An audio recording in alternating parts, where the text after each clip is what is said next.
isso. Amém? Eu vim aqui, meu irmão, com meus ouvidos atentos àquilo que o Senhor tem, e com certeza o Senhor vai ministrar no seu coração. Amém? Abra sua mente, abra os seus ouvidos e dê ouvido àquilo que o Espírito Santo de Deus vai falar nesta noite. Amém? Vamos recebê-lo com uma linda salva de palmas para o Senhor Jesus nesta noite.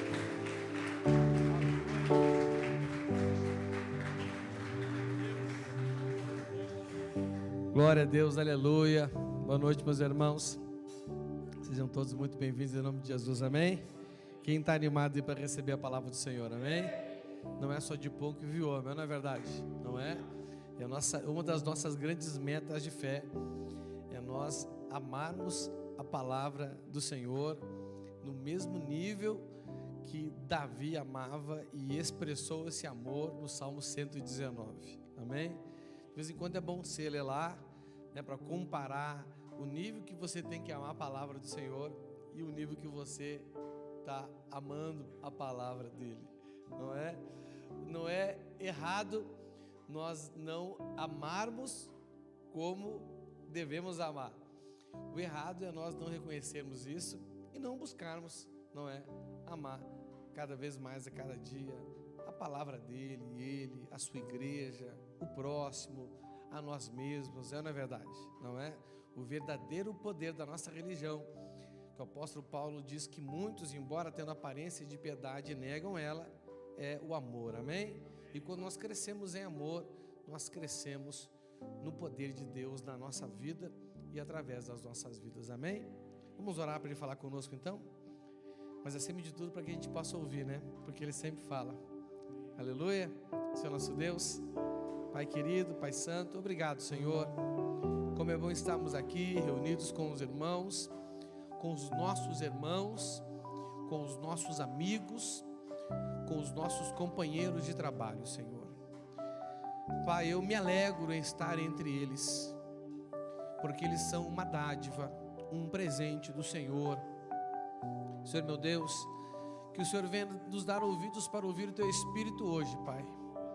Nós estamos sendo ministrados sobre esse tema, a fim de que possamos viver a plenitude de tudo que o Senhor tem no Teu reino para nós, Pai. Senhor meu Deus, que o Teu Espírito fale conosco sobre isso nesta noite, Pai. Que através das palavras que o Senhor colocou no meu coração, o Senhor possa falar com eles, Pai, e que eles desejem Te ouvir.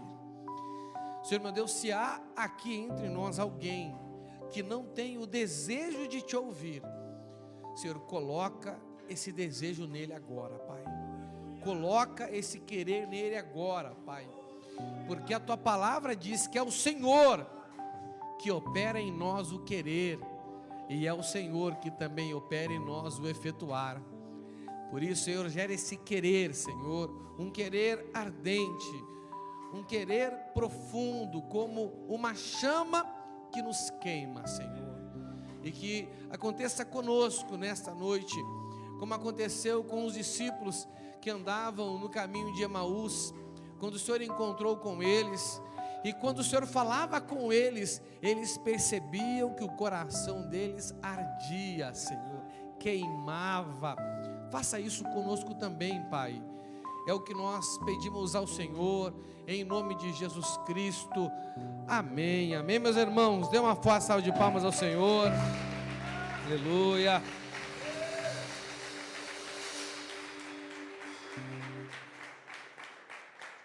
Fique à vontade, sente no seu lugar. Vamos então continuar ministrando sobre esse tema. Deixa eu fazer uma pergunta para você. Quem está sendo abençoado com essa mensagem? Amém? Quem tem aprendido algo novo aí? Amém? Aleluia, coisa boa, não é? Mas para você reter esse algo novo, você tem que ser o odre novo, lembra? Porque esse ano é um ano de mudança, amém? E o mudança é o pré-requisito para a transformação. Deus não muda, mas transforma. A mudança é fruto do nosso livre-arbítrio, da nossa decisão. A transformação não é a operação milagrosa de Deus em nós a partir das mudanças que nós decidimos fazer, amém? Aleluia! E estamos então ministrando sobre esse tema, né? Eu acredito que assim como eu, cada um de vocês quer viver tudo que Deus tem para vocês, amém? Não é? E a condição para que o Senhor faça a nossa vida, a operação da realização das promessas, é que nós vivamos no reino de Deus, amém? Não é? Nós não podemos nos contentar com os milagres do deserto, não é verdade? Né? Milagres que de fato são espantosos, mas, não é? A promessa só se cumpre no lugar da promessa. No caso do povo de Israel, era a terra prometida. E no nosso caso, é o reino de Deus. Não é um local geográfico, mas é uma condição espiritual, amém? Tem crentes que vivem a vida aquém do Jordão. Antes de cruzar o Jordão era o deserto, não é verdade? Não é? Recebe livramento de inimigo, vê maná cair do céu, vê coluna de nuvem de dia e coluna de fogo de noite, mar abre, mar fecha, mas não vê promessa. Ou seja, vê milagre, vê manifestação do poder de Deus, não é? Vê a provisão de Deus, mas não vive a promessa, amém? Nós precisamos ser crentes, discípulos, cristãos, além do Jordão, sim ou não? Agora vamos falar a verdade, irmãos, é muito mais cômodo ficar em uma condição de deserto, onde Deus nos protege com o seu poder, do que avançarmos na terra prometida e termos que lutarmos para conquistar essa terra, não é verdade? Não é? E essa terra é a nossa alma, fala assim, essa terra é a minha alma.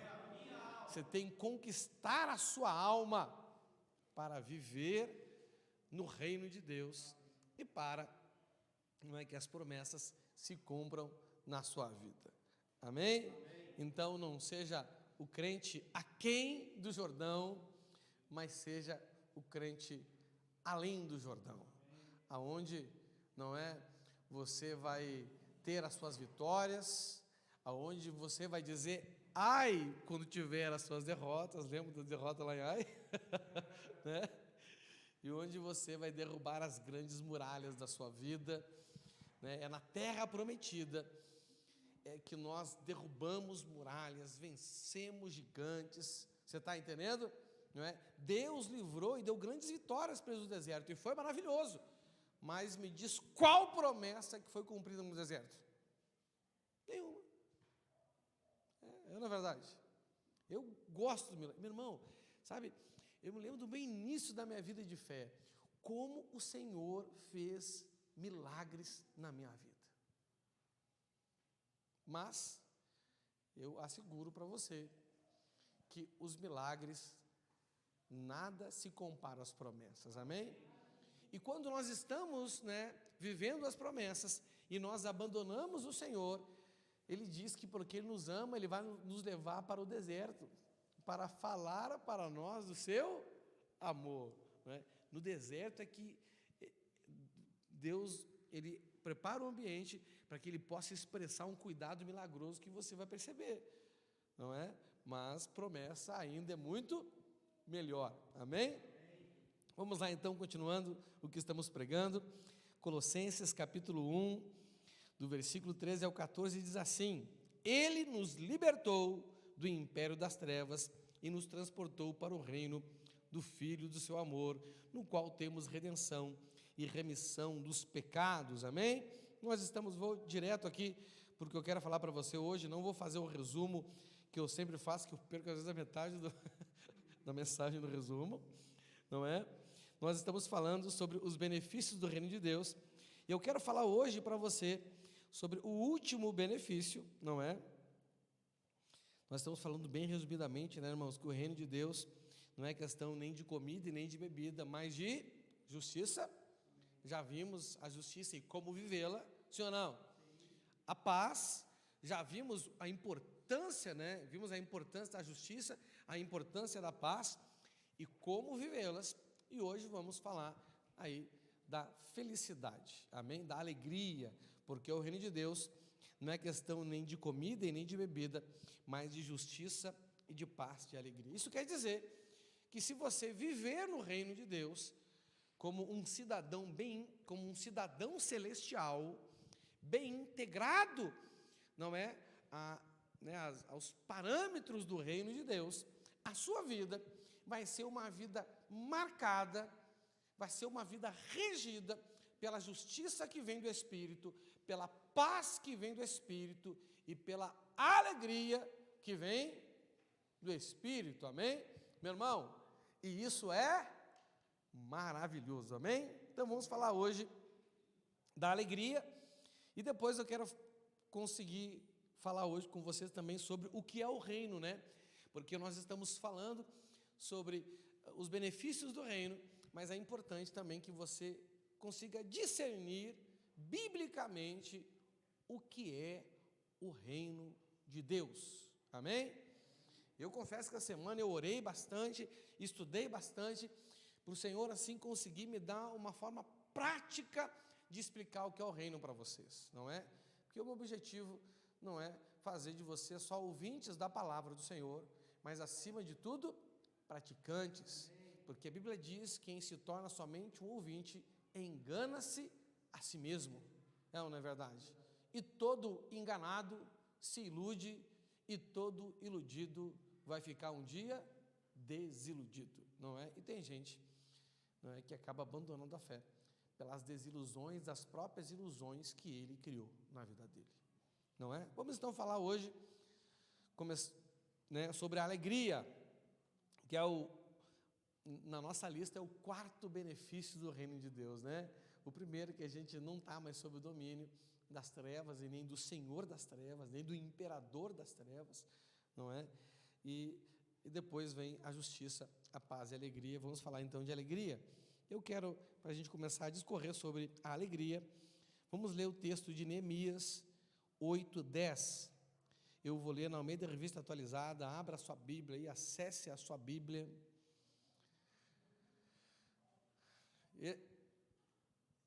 Esses dias, já faz umas 2 semanas ou 3, eu voltei a usar as minhas Bíblias de papel em casa, não é? Estava lá fazendo meus estudos, entendeu? Eu pensei, rapaz, me deu vontade, peguei umas Bíblias lá, botei em cima da mesa e comecei a ler. E Deus está falando, parece, mais comigo na minha Bíblia de papel. Você está entendendo? Mas é óbvio que a gente entende que não tem diferença entre Bíblia de papel e Bíblia, né? Por favor, né, gente? Mas uma questão, acho que eu lendo, né, nos meios eletrônicos, estava me distraindo muito, não é? Sei, parece uma notificação, uma coisa ali, e voltei a ler minha Bíblia de papel. Mas na igreja eu trago aqui já o sermão no esboço do iPad, amém? Vamos lá então, Neemias 8:10 diz assim: Disse-lhes mais: Ide, comei carnes gorda, tomai bebidas doces, e enviai porções aos que não têm nada preparado para si, porque este dia é consagrado ao nosso Senhor. Portanto, não vos entristeçais, porque a alegria do Senhor é a vossa força. Amém? Irmãos, nós sabemos que na primeira aliança existiam dias específicos que o Senhor os elegia como um dia sagrado, como um dia separado para Ele. Não é verdade? Sim ou não? Tinha um dia semanal, que já era, né, em função lá do decálogo, dos 10 mandamentos, que fala do princípio do descanso. Então, todo dia de sábado era um dia que era separado para o Senhor. Mas nós vemos nas Escrituras Sagradas que em determinados momentos, em função daquilo que o Senhor queria fazer, não é? Tinha outros dias que ele elegia, como também os dias das festas da lua nova, da colheita, Purim, Yom Kippur, aquelas festas, né, todas que existiam em Israel, e existem, na verdade, até hoje, né? Hoje, no nosso caso, todo dia para nós é um dia sagrado, não é verdade? Porque o dia sagrado era o dia das pessoas se apresentarem diante da presença de Deus, e hoje nós vivemos constantemente, diariamente, minutalmente, segundalmente, todo segundo, não é? Na presença de Deus, porque nós somos o templo do Senhor, é ou não é verdade? Amém. Nós somos a igreja do Deus vivo, a noiva de Jesus. Então, todo dia é um dia sagrado, todo dia é um dia, não é, onde nós estamos na presença do Senhor. E a Bíblia fala aqui que era proibido, fala assim, proibido, as pessoas se entristecerem nos dias sagrados, porque os dias sagrados eram os dias que eles iam se apresentar diante do Senhor, e eles precisavam se apresentar diante do Senhor alegres. Por que que eles precisavam se apresentar diante do Senhor alegres? Porque, meu irmão, qual motivo de maior alegria para nós que cremos num Senhor que é bom, que o amor dele dura para sempre, que as misericórdias dele não têm fim, que não há outro Deus que faz as coisas que o nosso Deus faz, na verdade, nos livra dos inimigos, nos dá a vitória, aquela coisa maravilhosa. Se nós lemos, por exemplo, o Salmo 118, que é um salmo que, se eu não me engano, Davi faz em função da alegria que ele tinha no Senhor, e ele fala das grandes coisas, dos livramentos e até das correções que Deus deu nele, e tudo isso era motivo de alegria para ele, é ou não é verdade? Não é? Por isso que ele disse, alegrei-me quando me disseram, vamos à casa do Senhor. Naquele tempo, para que ele pudesse contemplar a presença de Deus, ele precisava ir a um templo. Hoje nós precisamos? Não. Tanto isso aqui não é nem templo. Como é que é o nome disso aqui? Prédio. Não é verdade. Não dá para dizer que é templo, porque não é o templo, somos nós. Não dá para dizer que é igreja, porque igreja somos nós. Isso aqui é um prédio, uma casa, um lugar de culto, não é verdade?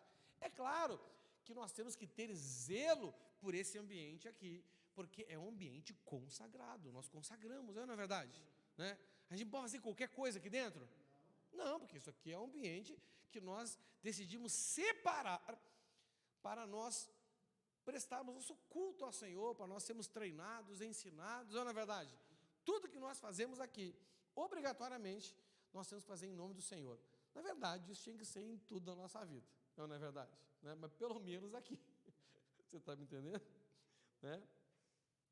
Então, não dá para a gente se entristecer, porque por mais que nós, na nossa vida possa, e ela vai dar coisas para a gente se entristecer, porque no mundo a gente vai ter aflição, não é verdade?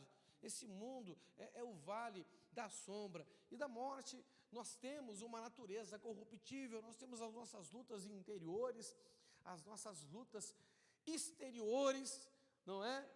Mas quando nós estamos na presença de Deus, tudo isso precisa se tornar nada comparado a quem é o Senhor na nossa vida. Você está me entendendo?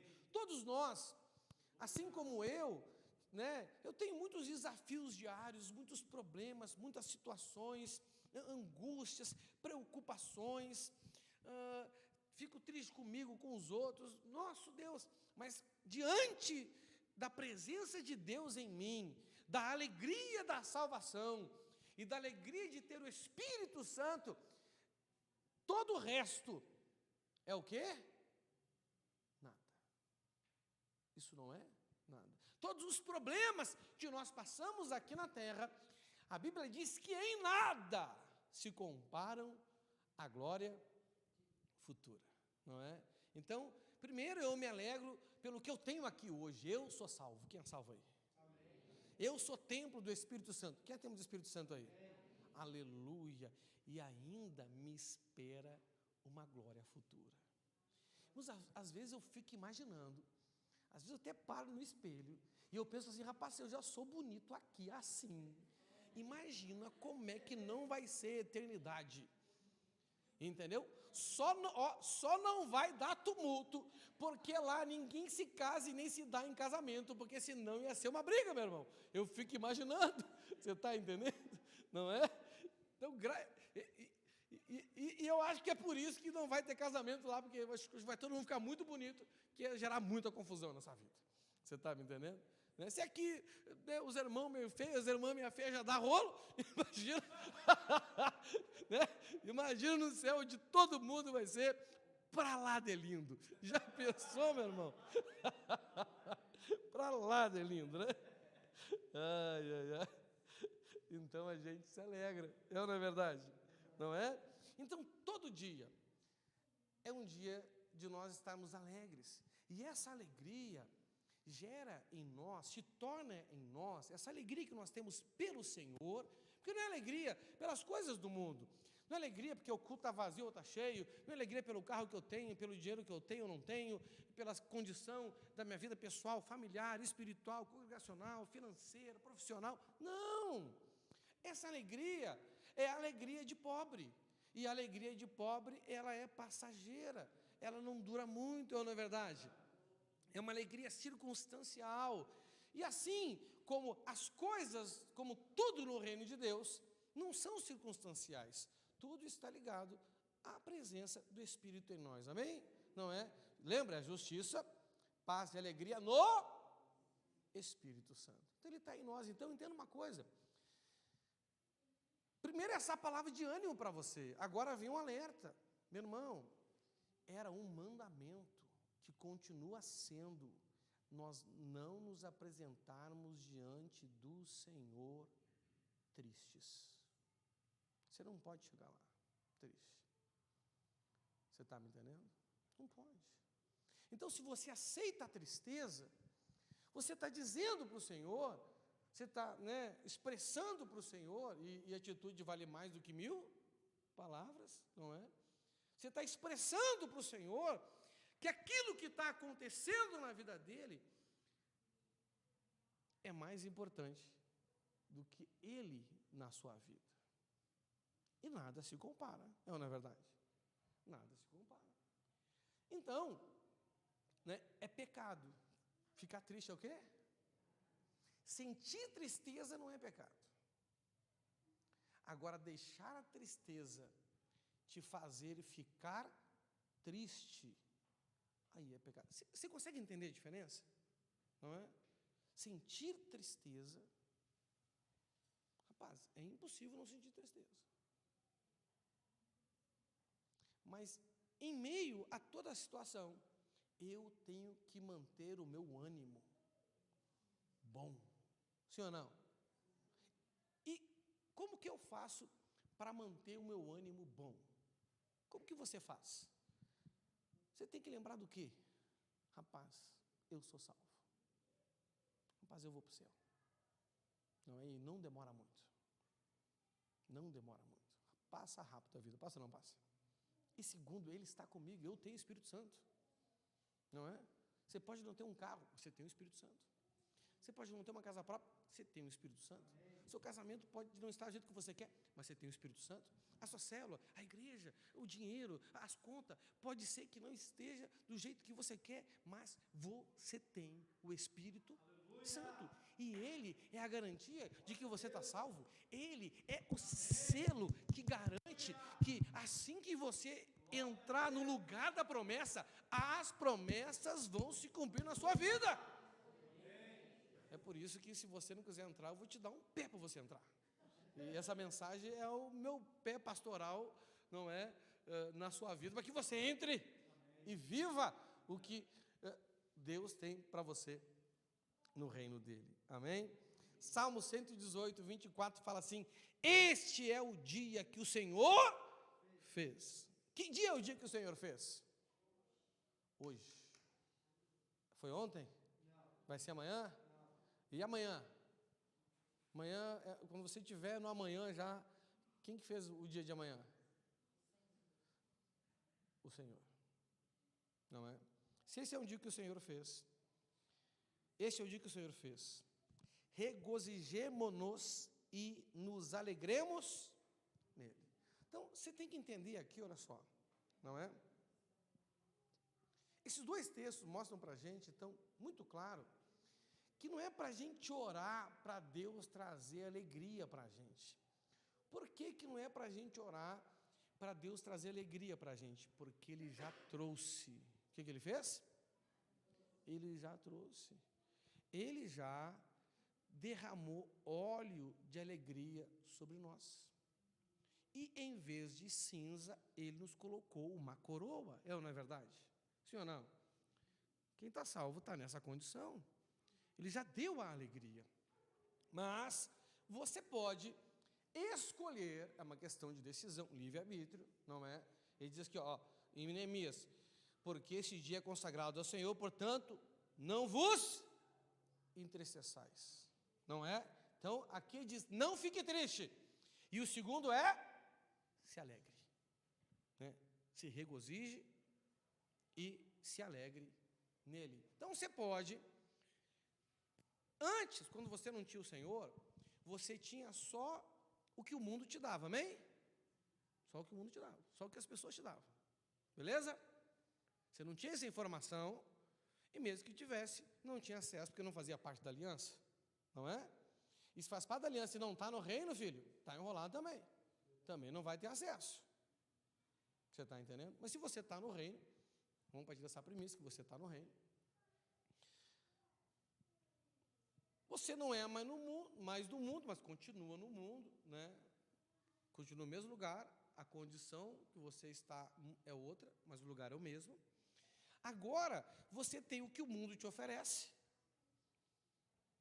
E por isso que você não pode ser amigo do mundo, porque se você for amigo do mundo, você vai aceitar o que ele vai te oferecer. E você tem à sua disposição aquilo que Deus te oferece, sim ou não? E Ele te oferece uma condição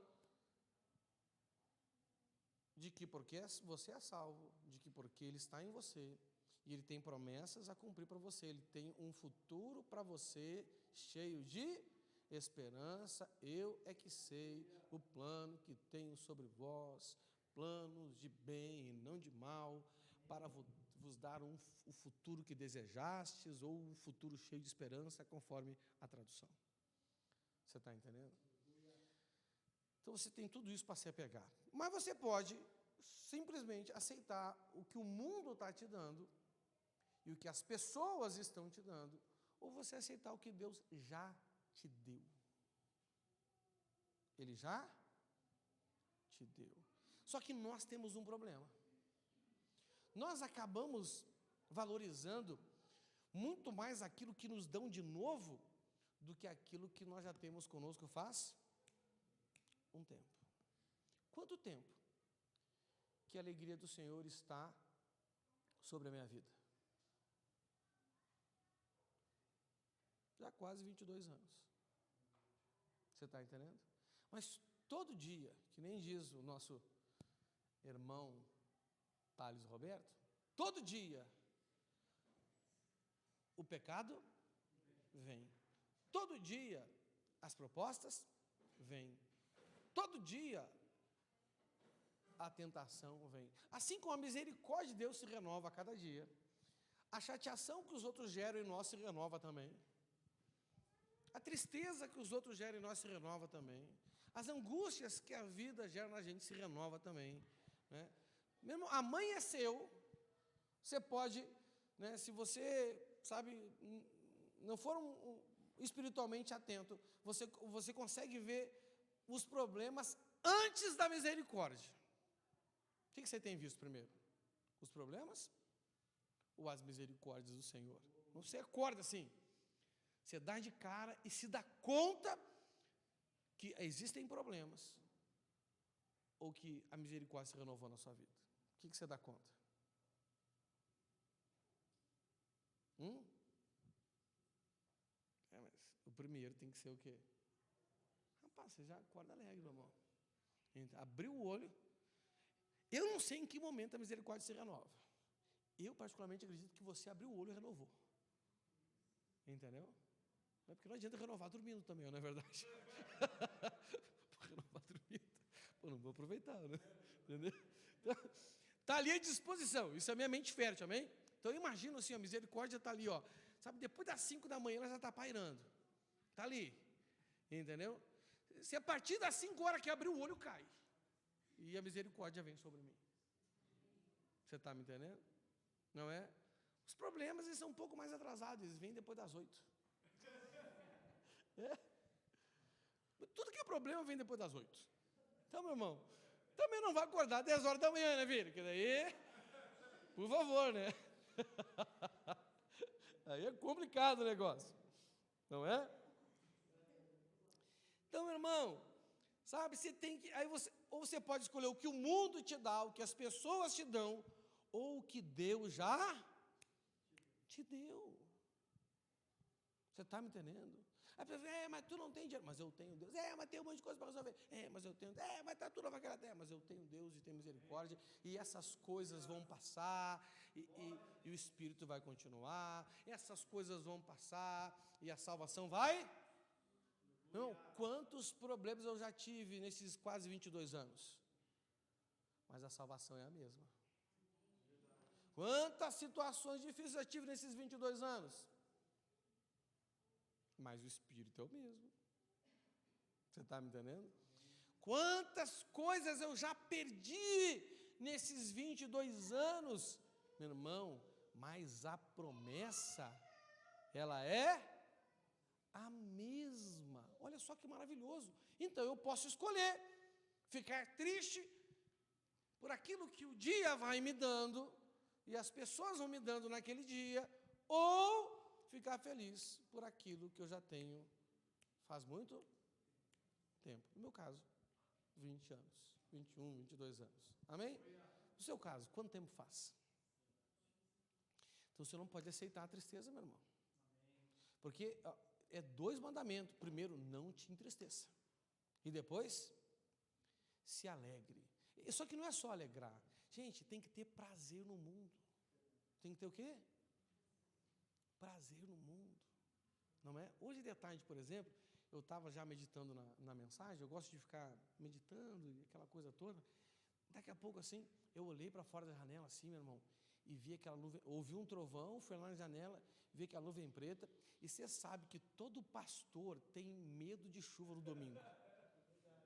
Rapaz, uma coisa que assombra a vida do pastor é chover no domingo. E chover em Curitiba ainda é pior. Não sei porquê, meu irmão. Entendeu? A chuva em Curitiba, na minha prática pastoral, é pior do que a chuva em Porto Alegre.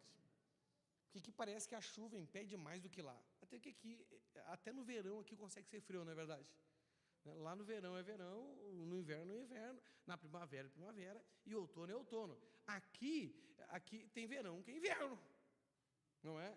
Esses dias aí de fevereiro, eu acordei de madrugada para botar outra coberta em cima de mim. Eu falei, rapaz, só em Curitiba acontece isso, não é? Então, eu entendo que por causa dessas loucuras climáticas dessa cidade, a chuva aqui, ela assusta mais qualquer pessoa, inclusive os crentes. Então, meu irmão, eu pensei assim, rapaz, mas quando foi me dar uma tristeza, eu pensei, rapaz, eu vou dar uma curtida nessa chuva. Não é? Subi para a sacada de casa, peguei a cadeira do pastor Marquinhos, que eu já falei para ele levar, não levou, e esses dias, que bom que o pastor Marquinhos não levou a cadeira. Sentei ali, meu irmão, entendeu? Botei um louvor, botei o fonezinho no ouvido, rapaz, eu fiquei naquela vibe assim, ó, curtindo, me regozijando, tendo prazer na chuva, porque a chuva é bênção de Deus, não é verdade? Aí eu levantei e comecei a olhar para a topografia aqui, de onde nós moramos aqui, muita gente mora por aqui, né? Eu comecei a olhar e eu percebi uma coisa, cara, como chove aqui, nessa região aqui. Essa região chove mais aqui do que no Pinheirinho, entendeu? E veio umas nuvens aqui. Esse dia eu saí daqui para buscar missionário no trabalho, estava um chuvão, já ali, ó, passando o viaduto da Aderoço, já não tinha mais chuva. Aí eu pensei, rapaz, se isso aqui fosse uma fazenda, ô terrinha fértil, cara. Você está me entendendo? Olhei para cima ali da praça, ali, né, que dá para ver a praça da minha casa ali, rapaz, ali para dar para plantar um tipo de planta, aqui embaixo outro tipo, não é? Já que ali perto do valão alaga, tapava um pouquinho mais e plantava arroz. Rapaz, ia dar umas colheitas boas aqui, meu irmão. Eu já fiquei me alegrando. Aí eu me lembrei que eu não era fazendeiro, que tudo não era meu, eu falei, deixa para lá.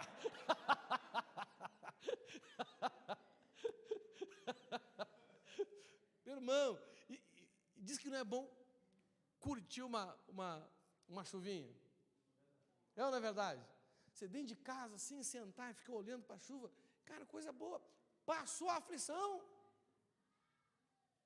Você está me entendendo? Não é? Se era para dar tristeza, já deu alegria. É uma questão de escolha. Mas agora aqui, eu quero falar de algo assim.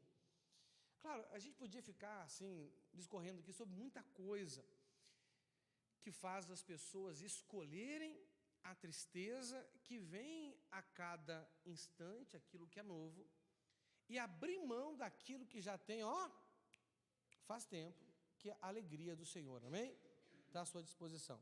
Mas uma das coisas que eu vejo que entristece muitas pessoas é porque elas não conseguem crer no plano perfeito que Deus tem para a sua vida.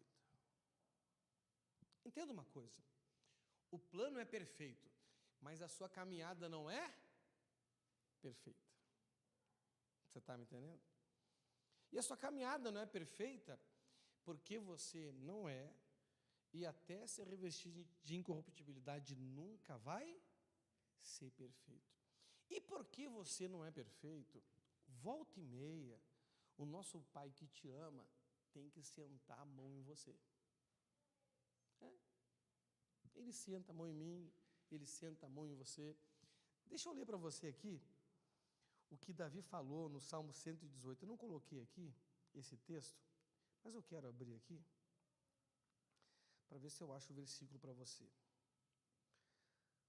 Salmo 118. Deixa eu ver. Aqui ele está falando só de coisa boa, né?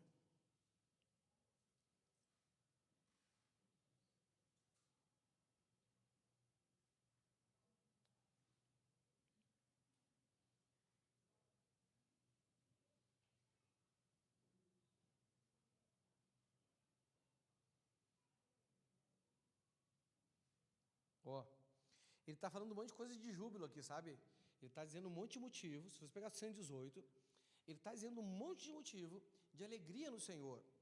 E no 18, ele fala assim, e aqui ele coloca isso como motivo de alegria. Ele fala assim, o Senhor me castigou severamente, mas não me entregou à morte. O que ele está dizendo aqui? Cara, se o Senhor não tivesse me castigado severamente, eu tinha morrido. Por que o Senhor te castiga severamente? Para você não morrer. Por que um pai castiga um filho severamente? E eu te asseguro, qualquer coisa que o seu filho faça que coloque a vida dele em risco, você vai ser mais severo. Se ele fizer uma coisa que faz bagunça, você vai falar num tom de voz com ele. Se ele sair correndo louco aqui para atravessar a rua, um carro passar ali, você vai dar o maior berro da sua vida. Você vai ficar histérico, histérica, louco, louca, desvairada. É ou não é verdade? Vai ou não vai? Rapaz, você vai ficar com uma vontade, se ele sair vivo, você vai ficar com uma vontade de surrar ele para ele nunca mais esquecer, e nunca mais na vida pensar em fazer isso. É ou não é verdade? Por que isso? Rapaz, porque a vida do seu filho vale muito para você. Você está me entendendo? Eu só vim entender essas loucuras da dona Sara depois que eu fui pai. Rapaz, minha mãe pegava a gente de um jeito assim, e ameaçava, se você fizer isso, eu te pego. Aí, depois que eu me tornei pai de 2 moças ainda, né? A gente tem mais cuidado com as moças, não é verdade? O guri é bicho louco mesmo, né? Guri que não se quebra, que não sai correndo, depois que crescer vai virar Nutella. Então, então vigia, né? Então, assim, sabe, Davi está falando de coisas aqui que livraram ele da morte. Olha que interessante aqui, olha só. Deus livrou ele da morte, né? O que ele diz aqui, quer ver, Em meio à tribulação eu invoquei o Senhor, e o Senhor me ouviu e me deu folga. 6, o Senhor está comigo, não temerei. Que me poderá fazer o homem? O Senhor está comigo entre os que me ajudam, por isso verei cumprido o meu desejo nos que me odeiam. Olha só, melhor é buscar refúgio no Senhor do que confiar no homem, melhor buscar refúgio no Senhor do que confiar nos príncipes. Todas as nações me cercaram, mas em nome do Senhor as destruí. Cercaram-me por todos os lados, mas em nome do Senhor a destruí. Como abelhas me cercaram, porém como fogo em espinhos foram queimados. Em nome do Senhor as destruí. Empurraram-me violentamente para me fazer cair, porém o Senhor me amparou. O Senhor é a minha força, é o meu cântico, porque Ele me salvou. Nas tendas dos justos há voz de júbilo e de salvação. A destra o Senhor faz proezas, a destra do Senhor se eleva, a destra do Senhor faz proezas, não morrerei. Aí depois ele fala, o Senhor me castigou severamente, mas não me entregou à morte. Ele está falando de grandes livramentos que o Senhor dá para a gente. E quando nós não entendemos o propósito de Deus, nós não entendemos que as dificuldades que Ele deixa a gente passar, é um livramento, é o quê? Aí eu vejo muito crente triste, porque, pastor, o Senhor me ama? Ama. O Senhor cuida de mim? Cuida. O Senhor tem um plano perfeito para mim? Tem. Por que Ele deixou acontecer isso? Exatamente por todas essas coisas, porque Ele te ama, porque Ele cuida de você, porque Ele tem um plano perfeito para você. E quando nós não conseguimos discernir esse plano, crer e entender as provações que nós vamos passar, para provar a nossa fé, que é muito mais valiosa do que o ouro, nós vamos deixar isso ser motivo de tristeza na nossa vida, de angústia. Olha o que Tiago fala sobre isso. Tiago 1, do 2 ao 4, na Almeida Revista Atualizada, fala assim: meus irmãos, tende por motivo de toda alegria, do quê? Toda alegria, ou grande alegria, o passardes por várias provação. E o que é aprovação? O que é aprovação? Momentos difíceis, não é verdade? Sim ou não? Quando alguém te irrita, o que é isso? Uma aprovação. Quando dá tudo errado, você está naquele dia assim que você pensa, rapaz, se eu cair de costa, hoje eu quebro o nariz. Né? Entendeu? O que é isso? É provação, não é? Deus está te livrando de algo que talvez você nunca saiba o que é, não é? O grande conflito que há entre nós e Deus é porque Deus é onisciente e nós não. E aí a gente fica sem entender. Pastor, já sei, eu vou orar para ser onisciente. Não, filho. Por favor. Teve um cabra que fez essa oração. Quem foi ele? Quem? Satanás. Quero ser que nem ele. Não é verdade? Sim ou não? Irmão, se você começar a fazer esse tipo de oração, ao invés de ser crente, você acabou de virar satanista. E é mais satanista que aqueles que se dizem satanistas, porque os satanistas querem ficar igual ao diabo, e você quer ficar igual a Deus, e isso é a essência do diabo. Você está me entendendo? Né? Você vai fundar uma igreja satânica aí, misericórdia, não é? O Senhor, Ele sabe de tudo, e não tem como Ele compartilhar com a gente todas as coisas, não é verdade? Não é? Então, Tiago já diz, por causa da nossa confiança no Senhor, sabendo que Ele é bom, que o amor dEle dura para sempre, que o plano dEle é perfeito, e que, há caminhos que parecem bons a nós, mas que no final nos levam para a morte, mas há caminhos que parecem bons para Deus, mas para nós parece uma tragédia. Parece. É por isso que as pessoas usam aquele ditado, isso não está escrito na Bíblia, mas é um ditado que representa isso, que Deus escreve certo por linhas, não é que a linha está torta, a nossa impressão é que está torto.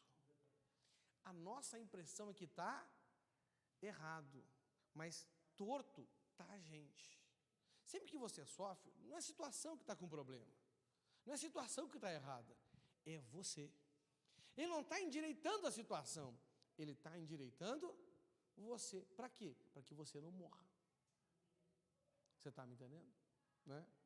Então, Tiago fala assim: meus irmãos, tende por motivo de toda alegria o passardes por várias provações. Vai ser só uma? Vai ser só várias. Por quanto tempo? Fala assim, até Jesus voltar. Amém? Ou você morrer. Versículo 3. Sabendo, porque você não pode esquecer disso, sabendo que a aprovação da vossa fé, uma vez confirmada, produz perseverança. Ou seja, se nessas situações, não é, de provações, você não negar a fé, qual é a forma mais prática de você negar a fé? Responde aí. Tem que ser prático, não é verdade? Negar a fé, mas às vezes a pessoa diz que não nega a fé, mas ela nem sabe o que é negar a fé. O que é negar a fé? Negar a fé é desistir. Por quê? Mas eu quero te dar uma visão mais prática. Negar a fé é quando você aconselharia alguém que você gosta, ou alguém que você tutoria na fé, a não fazer o que você vai fazer. Então, a gente tem que lembrar, cara, né? E na prática, não é bom você pensar assim, o que eu aconselharia agora? Porque às vezes, né, eu não sei você, né, eu gosto muito do Ministério de Aconselhamento, e você sabe que nem todo dia a gente está, assim, né, um dia a gente está mais humorado, um dia a gente está mais bem-humorado, não é verdade? Sim ou não? Imagina um dia que você está com um problema naquela área, e a pessoa vem te pedir um conselho e você está em conflito com aquilo. Qual a sua tentação? É falar com a sua emoção. Não é verdade? Né? Imagina você, irmã, seu marido te perturbou a semana inteira. Você vai aconselhar a sua discípula, né? Aquela pessoa que você está tutoriando na fé, e ela fala assim, porque o meu marido fez isso e fez igual ao que o seu marido fez para você. O que você vai ter que sentar e dizer? Manda esse para o inferno. Opa, não pode dizer. Não, não é verdade. Não posso dizer isso. Mas lembra de situações semelhantes a qual você está passando agora, que outros já passaram. E Deus te dá sempre a experiência antes de você passar. E lembra assim, o que eu aconselhei? Por que você aconselhou aquilo? Por quê? Porque você crê. Não é verdade? Sim ou não? E aí você vai negar a sua fé? Isso é negar a fé. Então, na provação, você não pode negar a sua fé. O apóstolo Paulo ele fala isso assim para nós, gente, eu me trato duramente, para que depois de eu ter chamado outros para essa corrida, eu mesmo não venha a ser desclassificado. Deixa eu traduzir isso na linguagem de Tiago. Eu sou duro comigo mesmo, porque depois de eu ter gerado fé nos outros, eu não quero depois, nos mesmos problemas, negar a minha fé. Meu irmão, e tem crente negando a fé. Lembra que para você completar a carreira, você tem que fazer duas coisas. O quê? Combater o bom combate. E o bom combate é aquele que não é nem contra a carne, nem contra o sangue. E guardar a fé. Por que tem muito crente atrasado na carreira aí? Porque tem lutado, tem combatido o mau combate, tem lutado contra a carne e contra o sangue. E por quê? Tem negado a fé, aquilo que ele aconselha, aquilo que ele fala, aquilo que ele diz para os outros, aquilo que ele crê, quando chega na hora dessa fé ser provada, e ela vai ser, mais de uma vez. Pastor, por quanto tempo a minha fé vai ser provada? Bom, por todo o tempo que você tiver ela. Simples. Pastor, nunca vai acabar? Sim, até o dia que você não precisar mais da fé. Não é? você não vai precisar da fé em 2 lugares, no céu ou no inferno. Aí, aí já era. Só tem 2 lugares que você não precisa da fé. É no céu ou é no inferno. Depois que estiver queimando, meu irmão, não precisa mais ter fé. Depois que estiver lá, sentado naquele mesão, e nas bodas do cordeiro, esses dias Lara perguntou para mim, papai, no céu vai ter donuts? Eu falei, filho, vai ter coisa melhor do que donuts, entendeu? O apóstolo Paulo diz que ele foi no céu e ele viu coisas indizíveis, e eu imagino que uma das coisas que ele viu foi o cardápio. Rapaz, que negócio doido esse, meu irmão. Rapaz, não tem nada parecido na terra, entendeu? Né? Picanha nem entra, meu irmão, nem entra. Você está entendendo? Coisa melhor. Dá uma glória a Deus aí. Sabendo que a aprovação da vossa fé, uma vez confirmada, produz perseverança. E se tem uma coisa que a gente precisa, é perseverança, não é verdade? Não é? Versículo 4, ora, a perseverança deve ter ação completa. Deixa eu mostrar a dinâmica para você aqui. Existe um nível de perseverança que Deus precisa encontrar em você para que determinadas promessas sejam feitas na sua vida. Então, cada provação que vem e você mantém a fé, enche um tanto de perseverança, não é? Mas e na próxima você roda e esvazia aquele tanto. Mas se você não negar a fé, a cada aprovação vem mais um pouquinho de perseverança, mais um pouquinho, mais um pouquinho, mais um pouquinho, não é? Essa tradução aqui traduz assim, uma vez confirmada, produz perseverança. Perseverança deve ter ação completa. Aqui tem tradução que fala quando a perseverança estiver na quantidade completa, na medida completa, olha o que vai acontecer. Para que sejais perfeitos e íntegros, em nada deficiente. Essa imagem aqui, se a gente fizer um estudo assim mais, não precisa nem ser muito profundo na Bíblia, você vai ver que fala de maturidade, vai ser maturidade. Tem coisas que o Senhor dá para a gente só quando a gente vai atingindo certos níveis de maturidade. É assim que a gente faz com o filho da gente, não é verdade? Sim ou não? Hoje, eu estava fazendo algumas coisas em casa, a Lara estava na área de serviço ali, e eu ia tomar banho, eu recém tinha colocado as roupas coloridas para lavar, e eu tirei a blusa que eu estava e joguei dentro da máquina. A Lara olhou para mim assim, ô papai, não pode jogar roupa direto na máquina. E por que ela falou isso para mim? Porque eu digo para ela não jogar roupa direto dentro. Eu falo, filho, não pode jogar roupa direto dentro da máquina, não é? Aí, eu falei assim, mas eu posso. Ela perguntou, por que tu pode, você pode e eu não posso? Porque eu sou adulto, e tem coisas que adulto pode, que tu não pode. Eu falei para ela, eu posso dirigir, tu pode dirigir? Não. Eu posso sair sozinho, atravessar a rua, tu pode sozinho atravessar a rua? Não. Então, eu posso colocar roupa direto na máquina e tu não pode, quando tu crescer tu vai poder. Funciona ou não funciona assim? Mas ela me confrontou, entendeu? Imagina, eu ensino ela, não é? Então, ela tem muito do conhecimento que eu tenho, eu passo para ela tem o temperamento da mãe, vem me confrontar. Eu falei, cara de pau. E tem que saber ganhar na discussão dela, porque senão ela fica assim, né? Aí eu convenci ela que eu posso e ela não pode, porque senão ia valer o que eu digo ou o que eu faço. E aí ela ia jogar roupa na máquina na hora que não era para jogar. Você está me entendendo? Não é? Então tem que explicar. Porque isso é uma realidade da vida. Conforme a nossa maturidade, conforme o nosso caráter, sim ou não? Conforme o nosso conhecimento, tem coisas que nós podemos, tem coisas que nós não podemos. Assim é também com a perseverança, porque a perseverança, ela gera essa maturidade. Amém?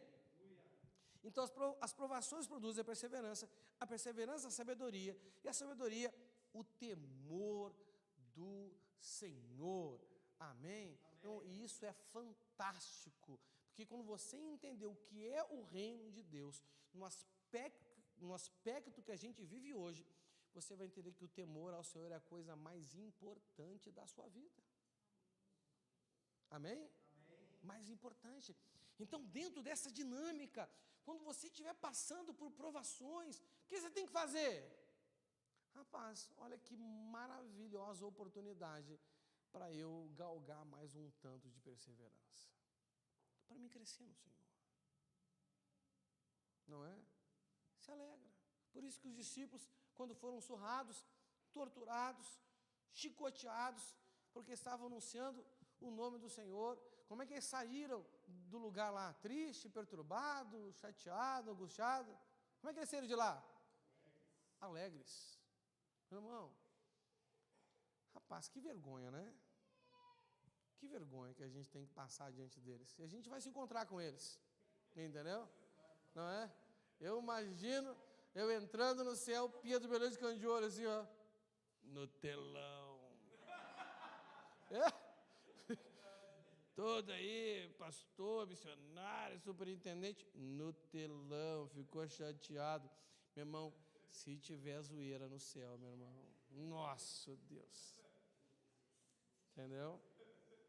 É, tem gente que fala assim, não, quando eu chegar no céu eu quero conversar com o pastor Paulo. Rapaz, hoje que eu quero passar é longe, meu irmão. Pensa, cara. A gente se chateia e se perturba com tanta coisa. Olha, Paulo e Silas foram torturados, chicoteados, 39 chibatadas. Foram presos, amarrados, por corrente, começaram a fazer o quê? Pô, irmão, estamos aqui sem fazer nada, vamos cultuar o Senhor. Rapaz, é nós agora, entendeu? Silas, puxa o hino que eu canto o refrão, entendeu? Meu irmão, daqui a pouco começou a ser de glória aquele negócio ali. Você está me entendendo? Não é? Deus colocou no calendário da terra um terremoto só para dar glória. Já que ninguém mais cantava, as pedras do centro da terra começaram a cantar e tremeu. E está escrito, se vocês não cantar, as pedras vão louvar o Senhor. A porta da prisão se abriu, entendeu? O carcereiro ia se matar. Paulo, não, calma, gente, está tudo aqui, vamos lá. E o carcereiro e a família dele foi salvo. Porque a alegria do Senhor é a nossa força. Não importa. A falta da alegria do Senhor é a sua fraqueza. Pastor, eu queria saber onde é que está a minha fraqueza. Está aí. Está aí. É por isso que você é fraco. Ai, eu não consigo. É porque você está aceitando a tristeza diária do mundo e está renunciando à alegria que Ele te deu faz tempo. Tempo. Tem gente que perdeu a alegria do Senhor na sua vida, que nem a mulher da dracma perdida. Filho, arruma a casa e encontra ela. Porque eu te asseguro, você vai precisar dela todo o dia. Todo o dia. Amém? Dá uma glória a Deus? E agora, para a gente fechar o dia de hoje com chave de ouro, eu quero falar com você sobre o que é o reino de Deus. Amém? Fala assim, o que é? O reino de Deus. Então, o reino de Deus, gente, eu vou explicar para vocês do jeito que eu entendo, tá bom? Esse negócio para entender bem o reino de Deus, assim, tem que entender bastante escatologia. E escatologia é o meu ponto fraco na Bíblia. Eu entendo bem até o dia que Jesus voltar na nuvem. Depois de lá, eu confesso para vocês que eu nunca estudei muito. Não é? Depois, o milênio, solta o diabo mais um pouquinho, aquela coisa toda, né? Sabe o que eu estou falando, né? Sim. Até que ele vai destruir a terra, aí vai lá no Vale de Megido, vai ter a grande batalha, e eu vou estar lá, né? Você vai estar lá também. Uma vez eu expulsando um demônio lá em Porto Alegre, lá o demônio falou assim para mim, ó, a única vez que isso aconteceu, eu fiquei até feliz que ele falou isso comigo, a gente vai se encontrar no Armagedon. Eu falei, rapaz, olha o diabo, velho, rapaz, tem crente que nem sabe que é Armagedon e o diabo ali, ó, falando para mim. Eu falei, diabo, a gente vai se encontrar lá e se eu te ver, te identifica que eu quero te dar uma espadada. Entendeu? Antes de você ser tudo soprado, porque eles vão ser soprados. Vão ou não vão? Sim ou não? Não é? Você tudo soprado e com um sopro o Senhor vai acabar com a raça deles. Aí destrói o céu e terra vão ser desfeitos, vai vir novo céu e nova terra, aí vai descer a nova Jerusalém que vem do céu, aleluia, glória a Deus. A Bíblia diz que tem gente que vai ficar fora dos muros, eu quero ficar dentro e no centro. Aonde? No centro, lá não vai ver noite, então é sinal que talvez a gente não vá dormir, não é? Esse é outro assunto, não é? Então, o reino de Deus, né, nós temos que entender ele em 3 aspectos. Fala assim, 3 aspectos. Primeiro, que eu já falei aqui nessa mensagem, que o reino de Deus é eterno. Quando que o reino de Deus começou? Porque Deus existe desde sempre.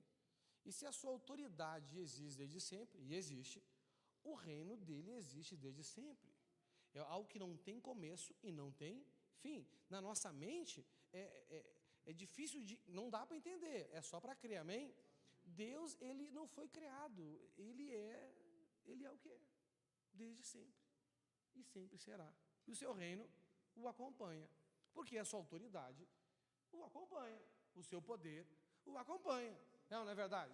Não é? O que é o reino de um rei? São os limites da sua autoridade. Qual é o limite da autoridade de Deus? Não tem. Não é? Então, não dá para dizer quando começou, nem quando vai acabar, porque nunca vai acabar, e nem o tamanho dele. Né? Falar que Deus é o Deus do universo, a criação vai muito além do universo. Não é verdade? Não é? Então, só para crer, amém? O segundo aspecto do reino de Deus, fala assim, é o reino futuro. Na verdade, não é o reino futuro, é o nosso futuro no... Então, esse reino, ele existe, ele é eterno, amém? E existe o nosso futuro, o futuro da humanidade no reino. Esse é o segundo aspecto. O terceiro aspecto é o nosso presente no reino, amém?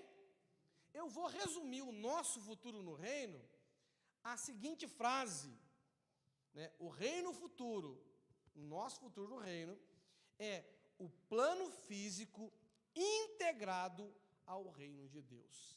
É quando Jesus, ele vai pegar toda a criação física, nós e a criação celestial. A Bíblia diz que o universo todo geme e anseia por esse dia, sim ou não? O dia da revelação dos filhos de Deus, aonde Jesus, ele vai pegar tudo que foi criado, o Sol, a Terra, Saturno, Júpiter, Andrômeda, não sei o que mais, as galáxias, as Via Láctea, não sei o que mais, não é? E vai integrar tudo isso ao reino de Deus, porque hoje está separado. Por que está separado? Porque a Bíblia diz que os céus pertencem a Deus, mas Deus deu a terra ao homem. Essa terra aí fala do plano físico, do universo físico criado, não é? Aquilo que a ciência diz que iniciou no Big Bang. Pastor, você acredita no Big Bang? Acredito. Por que eu acredito no Big Bang? Porque é a forma que a ciência conseguiu explicar o dia que, daquilo que não se vê, Deus resolveu criar tudo aquilo que se vê. Puf, haja, e houve, e está aqui até hoje. Amém? Então, os caras estudando, chamaram isso de Big Bang, não é? Como Newton chamou uma das leis da Terra, né, da gravidade, a lei de Newton, lá em Jó, Deus chama isso de alicerces da terra. Fala assim, alicerces. que é alicerce? Aquilo que faz algo ficar no seu lugar, não é verdade?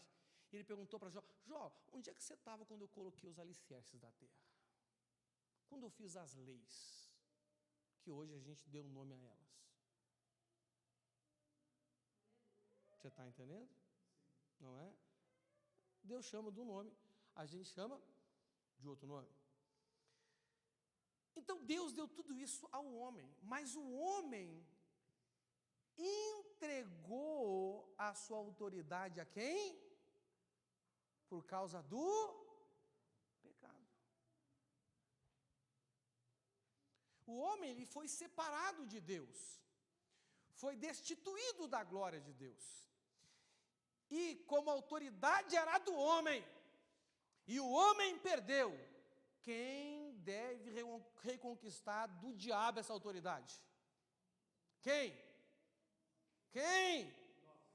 É por isso que Jesus, na forma de homem, veio e tomou a chave da morte da mão do diabo. E ele disse: eis que vos entrego as chaves do reino do céu. Ele nos devolveu a chave da criação física. Nos devolveu a autoridade. Somente em Cristo agora nós podemos usar essa autoridade. E vai ter um dia que Cristo, através da gente, né, da cabeça e do corpo, ele vai reunir tudo e vai entregar para Deus. E aí o plano físico vai estar integrado novamente ao reino de Deus. Não é o reino de Deus aqui, é aqui, lá. Não é céu na terra, é terra no céu. Esse é o nosso futuro no reino de Deus, que é o reino futuro. Amém? Vou ler 1 Coríntios 15, 23 ao 28 para vocês. Diz assim: porém, cada um será ressuscitado na sua vez, Cristo, o primeiro de todos, depois os que são de Cristo, quando ele vier, e então virá o fim. Aqui ele deu uma resumida, né? Acho que o Paulo também não era muito boa escatologia, não, que nem eu aqui. E então virá o fim. Cristo destruirá todos os governos espirituais. Onde é que vai ser isso? Armagedon. Todas as autoridades e poderes, e entregará o reino de Deus ao Pai. Vai fazer o quê? Vai pegar todo o reino agora e vai devolver com o Pai. Porque Jesus, ele tem autoridade sobre o céu e sobre a terra, e está conquistando a terra, tá ou não está? Está retomando esse negócio aqui, né? O reino de Deus é como um fermento que uma mulher mistura em 3 partes de farinha, até que levede toda a massa. Amém? Quem é a massa aí? Aí, massa santa, dá glória a Deus aí, aleluia. Massa levedada, não pelo fermento do fariseu nem do mundo, aleluia. Cristo destruirá todos os governos espirituais, todas as autoridades e poderes, e entregará o reino a Deus o Pai. Pois Cristo tem de reinar até que Deus faça com que ele domine todos os inimigos. E qual é o último inimigo mesmo? O último inimigo que será destruído é a morte.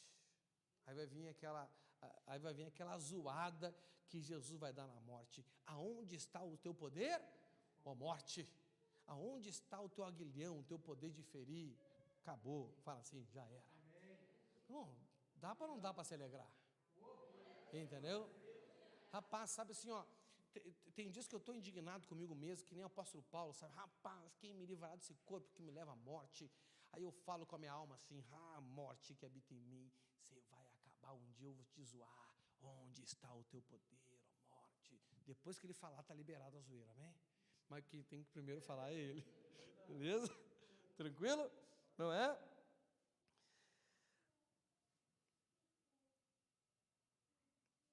Pois Cristo tem de reinar até que Deus faça com que ele domine todos os inimigos. O último inimigo que será destruído é a morte. As Escrituras Sagradas dizem: Deus pôs todas as coisas debaixo do domínio dele. É claro que dentro das palavras todas as coisas não está o próprio Deus, que que põe tudo debaixo do domínio de Cristo. Mas, quando tudo for dominado por Cristo, então o próprio Cristo, que é o Filho, se colocará debaixo do domínio de Deus, que pôs todas as coisas debaixo do domínio dele. Então Deus reinará completamente sobre tudo. Fala assim, tudo. Esse é o reino futuro. Porque ainda tem muita gente pecando e muito crente pecando. Ainda o diabo pode dizer o que disse para Jesus naquele dia: os reinos da terra são meus. Como é que a gente sabe que o reino da terra é do diabo? Aonde não paira a justiça, a paz e a alegria, quem é que domina? O diabo. Você está entendendo? Não é? Na nossa vida tem que parar, mas no mundo, infelizmente, ainda não para, e sinceramente é porque a gente está devagar, beleza? Agora vamos falar do reino na terra, que é o reino presente, que é esse reino aqui que a gente tem que fazer os nossos paranauê para fazer parte dele, entendeu? E é nesse reino agora, que é o reino presente, que é o reino de Deus na terra, é o reino de Deus entre nós, é nesse aspecto do reino que a gente tem que tomar parte. Agora, entenda uma coisa: quem não tomar parte no reino que está entre nós, vai tomar parte no reino futuro? Não. Porque a Bíblia diz que o Senhor vai pegar o reino e vai entregar para quem? Para o Pai. E quem não tiver no reino? E o que não tiver no reino? Ou seja, o que não foi remido, vai queimar. Vai o quê? Vai queimar. Então, por isso que é importante você entender esse terceiro aspecto do reino, que para nós hoje é o mais importante. Não é? Você não conseguir entender que o reino eterno é normal, nem eu entendo, eu só creio. Você não conseguir entender como é que vai ser o reino futuro, estamos igual. Mas o importante é viver o reino presente. O reino que está na terra. A terra é o reino de Deus? Mas o reino está onde? Na terra. É a embaixada do reino de Deus. Amém?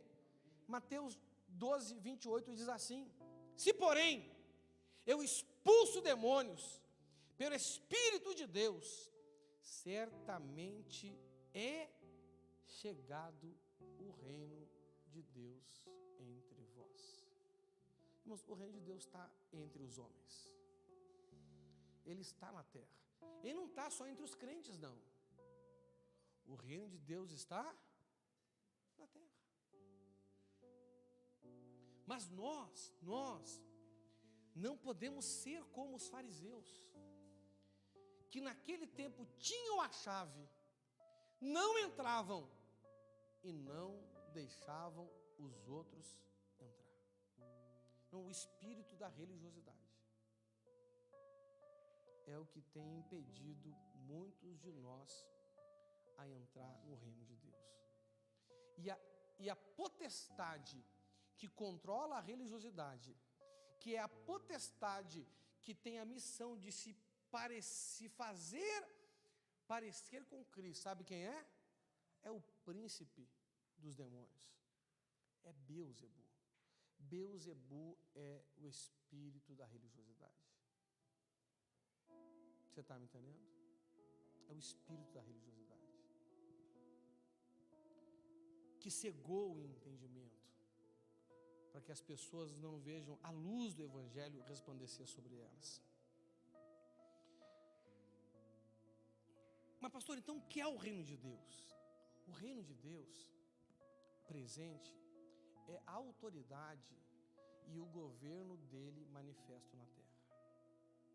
Jesus veio na natureza comum de servo, ele condenou o pecado na raça humana, ele desfez aquilo que Adão fez, condenou o pecado na raça humana, morreu para pagar os nossos pecados, mas porque não tinha pecado, e como não tinha pecado, a morte não tinha poder sobre ele, ele ressuscitou.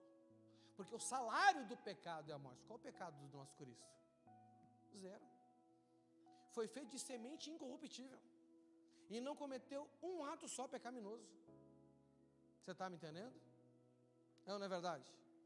Aí dizem, pastor, mas tem uma discussão teológica aí, que Jesus não cumpriu a lei, quando não apedrejou a mulher lá, que pega adultério, mas ele disse que a lei durou até João Batista. Até João Batista durou a lei. Depois João Batista, e ele veio antes ou depois? Depois, estava resolvido. Não é? Só teve dois legisladores autorizados por Deus na terra. O primeiro foi Moisés, o segundo foi Jesus. E Moisés previu, vai vir outro como eu. Nunca antes de Jesus houve um homem que falava com Deus face a face que não Moisés. Lembra lá da treta lá de Miriam e Arão com Moisés, que Moisés pisou na bola lá, aquela coisa? Pois é, isso aqui eu falo com ele face. Quando existe um profeta em vocês, falo através de sonho, falo através de visão, mas com ele eu falo face a face. E ele disse, vai vir outro que será como eu, não é? Moisés, ele estabeleceu a ordem sacerdotal de Levi. Jesus, ele mudou a ordem sacerdotal, porque ele é um legislador. Estabeleceu a ordem de Melquisedeque. Você está entendendo? Quem está entendendo a glória de Deus aí? Amém. Aleluia. Então, o reino de Deus é a autoridade e o governo dele. Jesus, ele morreu como servo, ressuscitou na sua divindade. Ele disse, foi-me dado o quê? Todo poder nos céus e na terra. E ele nos investiu desse poder. Ele pegou a comissão dele, a autoridade dele e repartiu conosco, ele nos comissionou. Você está entendendo? Então olha aqui, quem não se submete à grande comissão, está no reino? Tem duas coisas que a gente tem que ter na vida. É um grande compromisso com o grande mandamento e um grande compromisso com a grande comissão. São as duas grandezas da nossa vida no reino. Deus é grande, mas onde está a nossa grandeza? No nosso compromisso com o grande mandamento, no nosso compromisso com a grande comissão. Quanto maior é o seu compromisso, maior é a sua grandeza, maior é a glória que você dá a Ele, com o grande mandamento, com a grande comissão. Aleluia. Então o reino de Deus é a manifestação da autoridade e do governo de Deus na terra. Quando ele diz, é chegado o reino de Deus, ele está dizendo, a autoridade de Deus está entre vocês. O governo de Deus está entre vocês. Qual a primeira coisa que Ele quer que a gente faça? Submeta essa autoridade. Submeta-se a esse governo. Qual é o seu nível de integração ao reino de Deus? Quão integrado você está no reino de Deus? É o quanto da autoridade do reino de Deus você submete. Qual é o padrão de submissão à autoridade de Deus? Foi a primeira fé que impressionou Jesus em Israel. Qual foi a primeira fé que impressionou Jesus em Israel? Foi a do centurião, não é verdade? Eu reconheço a sua autoridade. Eu reconheço. Pilatos não reconheceu a autoridade de Jesus. Ele perguntou para Jesus, mas que autoridade você tem? Ele falou, meu reino não é desse mundo não, fica tranquilo. Se fosse, tu já estava fora. Fica tranquilo que eu não estou te ameaçando, por enquanto. Meu reino não é desse mundo. Pilatos, que era o chefe do centurião, não reconheceu a autoridade do reino que Jesus representava. O centurião reconheceu. Você não precisa ir lá, não. Dê só uma ordem. Eu também sou homem, que estou debaixo da autoridade, e tenho pessoas debaixo da minha autoridade. Quando eu digo a um, vá, ele vai. Quando eu digo a outro, vem, ele vem. Quando eu digo a outro ainda, faça ele. Essa é a autoridade. Mas pastor, o senhor não sabe da minha vida, dos meus problemas pessoais, financeiros, familiares. Filho, eu acho que é você que não sabe o Deus que você serve. Quem Ele é. Será que você sabe em quem você tem crido? Será que você sabe que Ele é poderoso para fazer infinitamente mais do que você possa pedir ou imaginar? Será que você sabe disso? Tem horas que parece que não sabe. Que quando você fala das suas dificuldades, você está esquecendo em quem você tem crido. Você está entendendo? Eu sei que você crê, mas será que você sabe de fato? O centurião romano discerniu. Eu sei quem é o Senhor.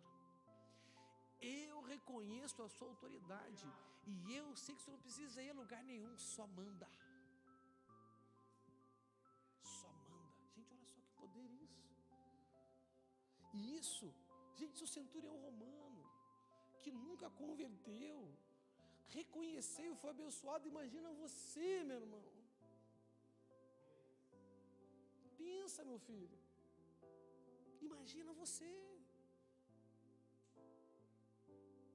Se você soubesse quem está te pedindo, e você abrisse mão das contradições, das suas limitações, dos seus problemas da sua vida, e atendesse o pedido, você lhe pediria, e Ele te daria a água da vida. Não sei o que eu peço para vocês. Claro que eu lembro vocês do grupo, ô irmão, nós vamos cultuar hoje. Mas vocês estão atendendo o pedido meu ou do Senhor? Fazer discípulo foi ideia minha ou do Senhor? Rapaz, eu tenho só 46 anos. Isso já tem 2 mil anos que foi pedido para a gente, não é verdade? Aleluia! Então este é o aspecto do reino de Deus que nós temos acesso. Existe uma autoridade entre nós. Existe um governo entre nós. Através da presença do Espírito Santo. A gente tem que submeter a Ele. Qual é a característica de quem submete a autoridade do Espírito Santo? Qual? O que acontece com quem é dirigido pelo Espírito Santo? Gálatas 5, vou dar uma cola. Fruto do Espírito. Não adianta, quer dizer, não basta expulsar demônios, fazer milagres, curar enfermos, se você não tem as características do fruto do Espírito em você. Você corre o risco de dizer para você, afaste-se de mim, porque eu não conheço você, vocês praticam mal. Não é todo mundo que me chama de Senhor, o Senhor que herdará o reino dos céus. Quem não entra no reino agora, não vai viver o reino futuro. Não vai.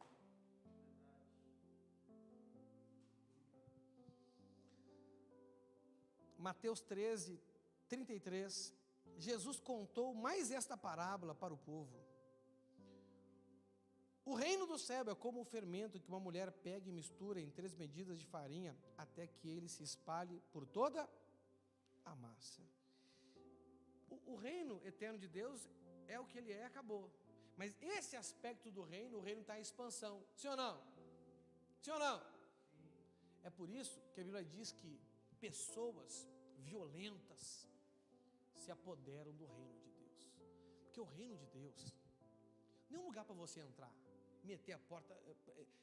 Muitas vezes eu li esse texto, pastor Marquinhos, e eu tinha a impressão assim que a imagem que me via na mente, entendeu? Era alguém metendo a porta para entrar no reino de Deus e entrei, agora o reino é meu. Tipo assim, esses filmes épicos que a gente vê. Não, mas não é. Entendeu? Porque para mim fazer parte do reino de Deus, eu tenho que aceitar a grande comissão. Tenho ou não tenho? E se eu aceito a grande comissão, eu tenho que entrar na casa do valente e amarrar o... Aí eu tenho que ser violento. As pessoas do reino das trevas, elas se levantam com violência contra o reino, para impedir o avanço do reino, sim ou não? Mas nós queremos conquistar na paz e no amor. A gente esquece lá do anacaso, lembra do anacaso? Faça-os entrar.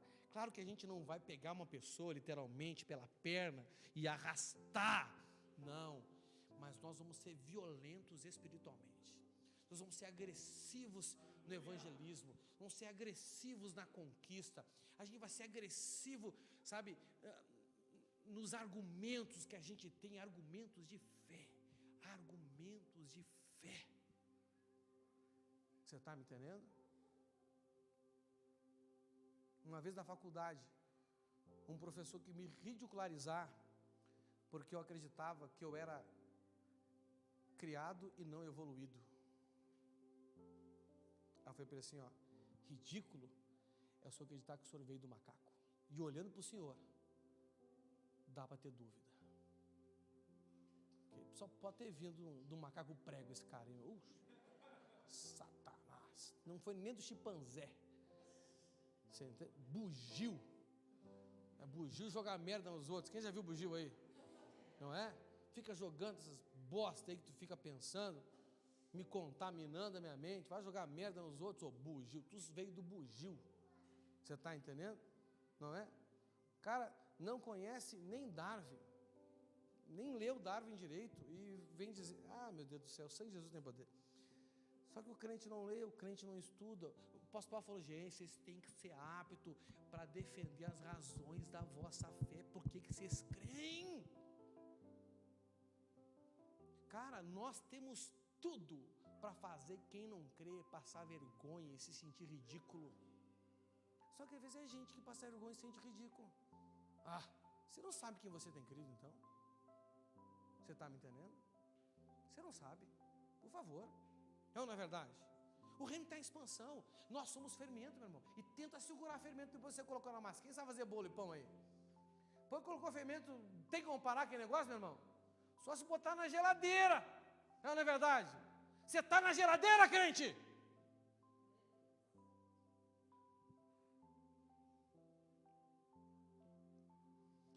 A manifestação do reino de Deus é Deus usando a sua autoridade para libertar e remir um povo através da igreja. Gente, isso é reino. Amém. Esse é o reino presente. Esse é o reino que está entre nós.